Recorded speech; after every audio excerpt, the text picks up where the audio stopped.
¿Qué tal? ¿Cómo les va? Un nuevo programa de Ayer es Hoy y el título del programa de hoy es Esparta hace, Atenas habla. Bajo este título, señora, señor, hoy nada más que temas de la agenda nacional. Y nuevamente el título del programa de hoy. Esparta hace, Atenas habla. Recuerda mucho mejor que yo, señora, señor, que al sudeste del Peloponeso, entre los montes del Taigeto al oeste y el Parnón al este, recorre una llanura el río Eurotas. Esa llanura llevó el nombre de Laconia, primitivamente habitada por razas prehelénicas. Luego de estas razas prehelénicas llegaron los aqueos y por último los dorios, que según compartíamos en el programa próximo pasado, Hesíodo del siglo VI a.C., nos dice que los dorios conocían el hierro y destruyeron y vencieron a la civilización de Argos y Micenas, siglo XII a.C. Y el Peloponeso toma el nombre de Pélope, que en la mitología griega Pélope es el hijo de Tántalo y Clitia o Euristemisa, según diferentes versiones mitológicas. Pélope siempre fue protegido por Poseidón, por el dios del mar, que incluso, según esta narración mitológica, lo llevó al Olimpo, donde Pélope llegó a beber el néctar, que era la bebida de los dioses. Ahí, inducido por Poseidón, Pélope eligió a Hipodamia, su mujer, y tuvo con ella dos hijos, a Argos y a Tiestes. Y también se dice, según narración mitológica, que Pélope es uno de los fundadores de los Juegos Olímpicos de Grecia. El territorio del Peloponeso comprendía las siguientes regiones: Acaya, Arcadia, Argólida, Corintia, Élida, Laconia y Mesenia. Y a partir del siglo XII después de Cristo, ese territorio del Peloponeso tomó el nombre actual, hasta hoy, por supuesto, de Morea. ¿Cómo era la educación del hombre espartano? Todos recordamos que bajo la dirección de un instructor, desde los 7 años, los jóvenes espartanos eran severamente instruidos en artes militares y en artes de la gimnasia, sometidos a todo tipo de privaciones y sufrimientos. La vida de Esparta, la familia de Esparta, la mujer y el hombre espartanos eran una disciplina de austeridad, de sencillez y de verdadero ejemplo de vida. Palabra del espartano, amor a la patria y los valores más altos de toda la Grecia. ¿Qué instituciones tenía Esparta? La realeza, que en realidad eran 2 reyes, los descendientes de los Lágidos y de los Europóntidas, el Senado, Consejo o Gerusia, la segunda institución, la Asamblea Popular y por último los Éforos que eran verdaderos inspectores de Esparta, que a partir del siglo VI a.C. reemplazaron al rey en el gobierno de Esparta. ¿Qué era el Ática o qué es el Ática? El Ática es una península de forma triangular que la encontramos en la Grecia continental, que se extiende en el mar Egeo hasta el Cabo Sunión, entre el istmo de Corinto y la isla de Eubea. El Ática tiene 20 leguas de largo y tiene 10 leguas de ancho, y está recorrido por 2 montes muy importantes cuyos nombres son el Himeto y el Pentélico. Y a su vez el Ática está recorrida por 3 grandes llanuras, las llanuras de Atenas, de Maratón y de Eleusis. Recordamos que en la llanura de Maratón fue la primera victoria militar que obtuvo Atenas sobre el imperio persa en la primera guerra médica. Y a su vez el Ática está integrada por una serie de promontorios, porque fíjese usted, señora, que a 1 legua del mar Egeo, a orillas del río Céfiso, se levanta Atenas. Atenas, la capital del Ática. Y Atenas toma su nombre de la diosa Palas Atenea, diosa de la sabiduría. Y si bien es cierto, Señor, que en Atenas no nace la filosofía, la política, la ciencia, el arte, la arquitectura, sí podemos afirmar, sin temor a equivocarnos, y no decimos nada brillante, que Atenas es la cuna de la filosofía, del arte, de la arquitectura, de la ciencia, de la economía, porque también Atenas es la cuna del genio griego. Corrijo la expresión y me hago responsable. Creo que Atenas es la cuna del genio del mundo. Las instituciones de Atenas eran la realeza, los eupátridas o aquellos descendientes de buenos padres, los arcontes, que eran los magistrados atenienses, que llegaron a ser 9, el Areópago, que era un tribunal de justicia, el tribunal de los Eliastas, que era el tribunal de alzada, y la asamblea o eclesia, donde participaban todos los atenienses en las decisiones públicas. Asamblea popular o eclesia, de ahí viene iglesia, el nombre que adopta nuestra Iglesia católica. Pero en Atenas recordamos, Señor, que sus instituciones jurídicas y políticas permitieron el uso de la palabra en público. Y el uso de la palabra en público tomó forma del discurso. Y el discurso se hizo brillante en boca del orador. Y el padre de todos los oradores, usted recuerda, Señor, ¿por qué fue?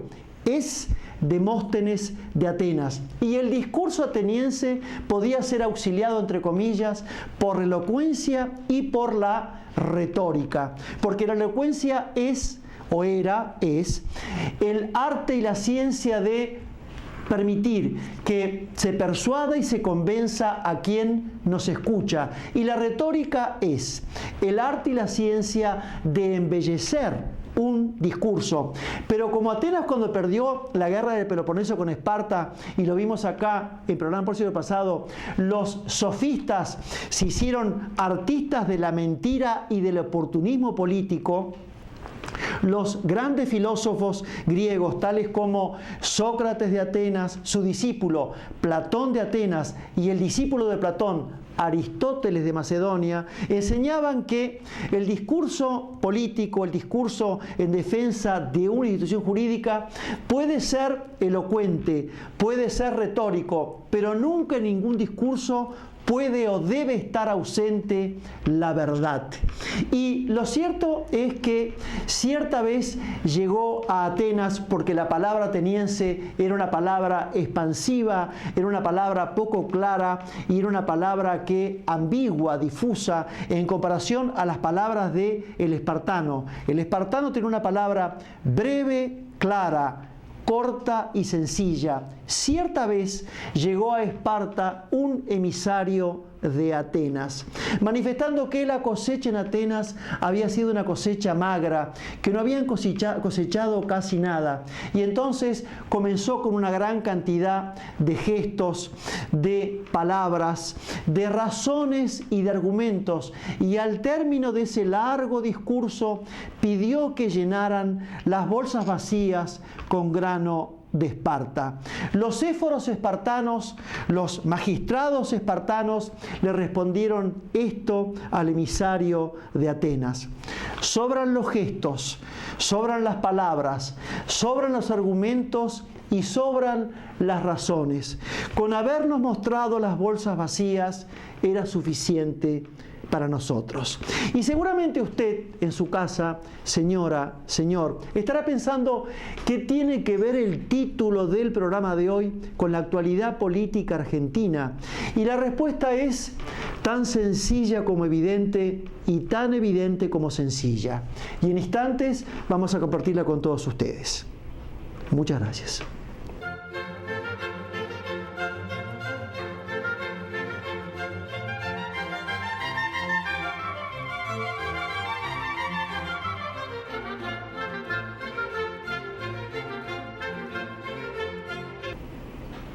Y entonces, cuando este emisario de Atenas llegó a encontrarse con los éforos espartanos, con los magistrados de Esparta, después de tantos gestos, de tantas razones, de tantos argumentos y de tantas palabras, pidió que le llenaran las bolsas vacías. Y la respuesta de los éforos espartanos fue la siguiente: sobran los ademanes, sobran los gestos, sobran las palabras. Si nos hubiese mostrado las bolsas vacías, con las bolsas vacías era suficiente. Esparta hace, Atenas habla. Ha comenzado la campaña política, señora, señor. Y mientras los 10 países del primer mundo, al cual usted, señora, señor, lo tenemos aburrida con la lista, esos 10 países del primer mundo, al igual que Esparta, hacen, los políticos argentinos, como son nada más que políticos, hablan. Y entonces ha comenzado la campaña política, y este programa desde siempre la invita a usted, señora, señor, a ejercer lo más sagrado de un ciudadano en una república como es la Argentina. ¿Cuál es?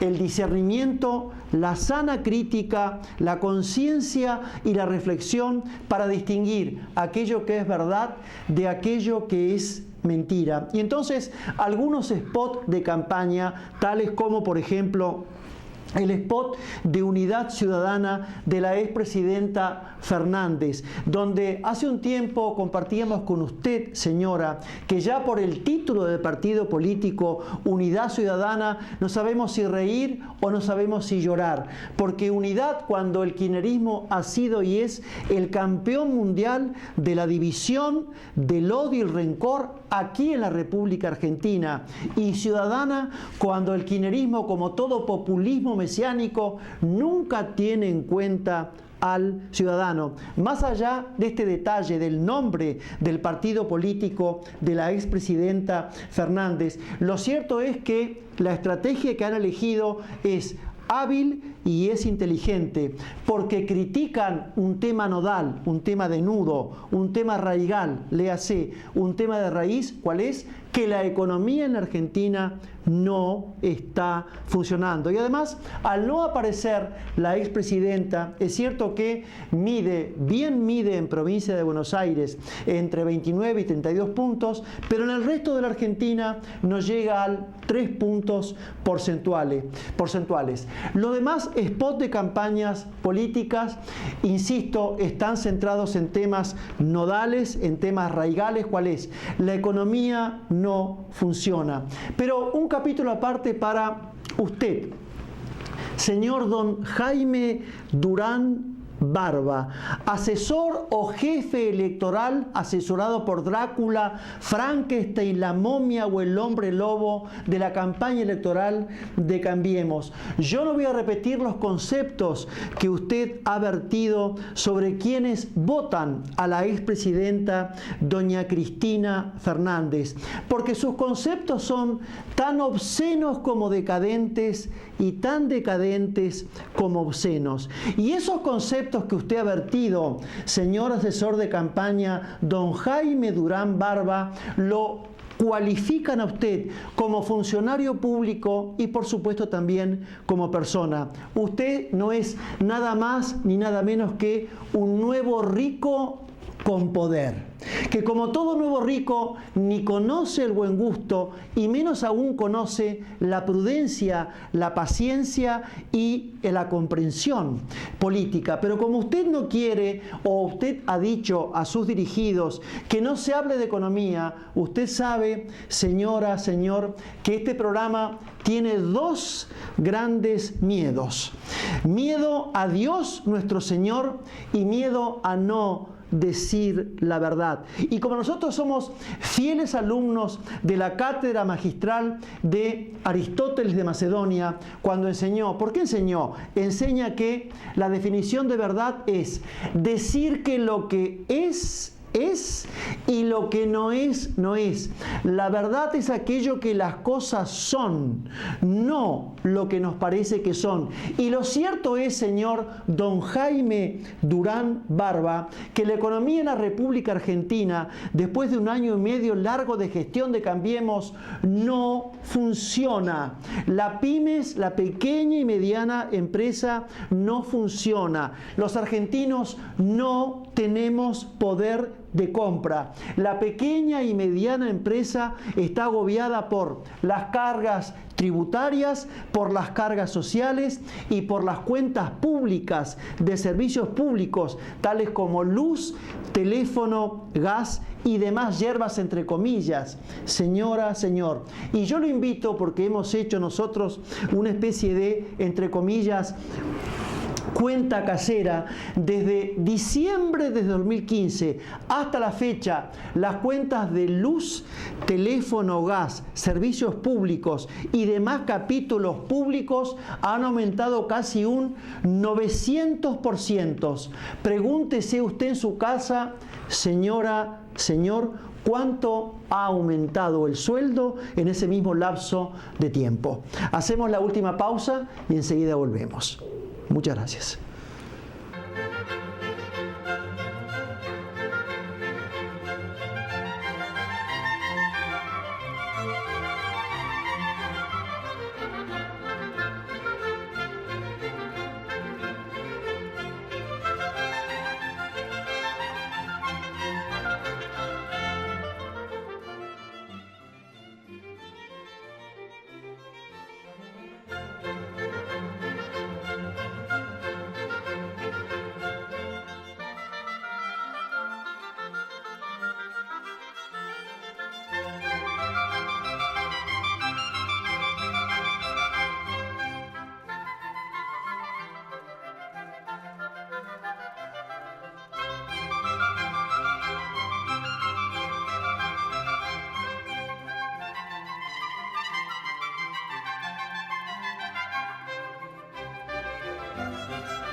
Y así, señora, señor, como el decadente populismo mesiánico, como todo populismo mesiánico, hablo del kirchnerismo, tomó la Argentina como si fuéramos un gran club de estúpidos, usted, señor asesor presidencial de campaña, sigue creyendo que el argentino por esencia es estúpido cuando instruye a sus dirigidos para que no se hable de economía.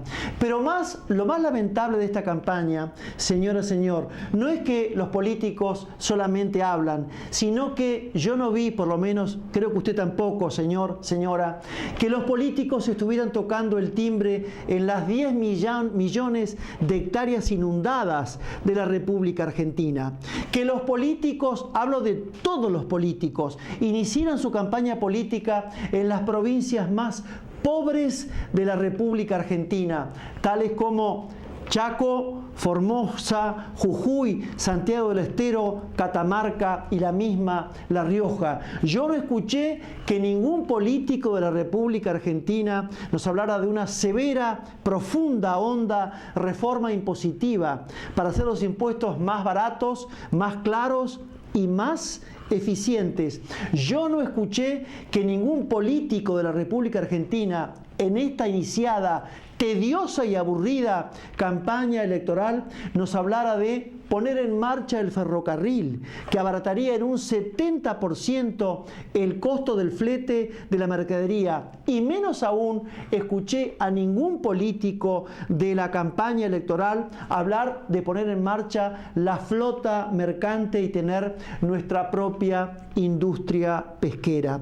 Y de un gran tiempo a esta parte, señora, señor, nosotros venimos solicitando a nivel nacional, provincial y municipal una severa, una profunda campaña sanitarista de educación por la ingesta de pastillas, drogas y alcohol en jóvenes de 12 a 25 años. Los delitos más graves de la República Argentina están cometidos por la ingesta de pastillas, droga y alcohol.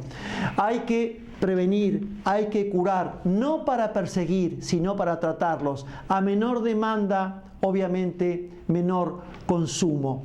Y también de un tiempo a esta parte que en la Argentina no se ha recuperado la paciencia, el buen modal, el buen trato, el de siempre. Hace mucho tiempo que insistimos que al nivel de todos los días, en nuestra casa, en la universidad, en el colegio, en el trabajo, emplear las 5 palabras mágicas.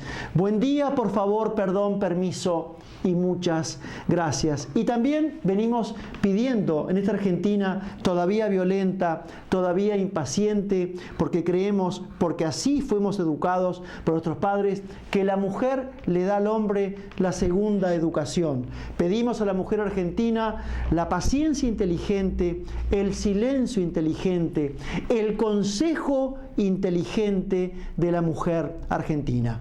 Pero que no hable más el doctor Mariano Zahuidet, que habla de filosofía clásica. Clásica por lo clara, clásica por lo sencilla y clásica por lo actual, porque lo actual como lo clásico nunca pasa de moda. Hoy nos va a hablar el gaucho Martín Fierro. ¿Cuándo Martín Fierro es José Hernández? ¿Cuándo José Hernández es Martín Fierro?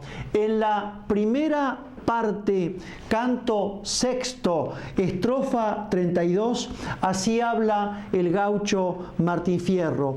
Aunque muchos creen que el gaucho tiene alma de reyuno, no se encontrará ninguno al que no lo dueblen las penas, mas no debe aflojar uno mientras hay sangre en las venas. Y lo cierto es, señora, señor, que así como el Martín Fierro es la Biblia gaucha de la República Argentina, el argentino por esencia es un hombre paciente. El argentino por esencia es un hombre inteligente, pero a veces el argentino lo doblan las penas al entender triste y duramente que los políticos de la República Argentina son nada más que políticos, no son estadistas, léase, están devorados por lo urgente y divorciados de lo importante, porque hoy lo urgente es la campaña electoral, mientras que lo importante son las políticas de Estado. a 5, 10, a 50 años en materia de justicia, salud, educación, trabajo, políticas de Estado que las estamos esperando, políticas de Estado. Bien, gracias. Hasta la próxima y muchas, pero muchísimas gracias.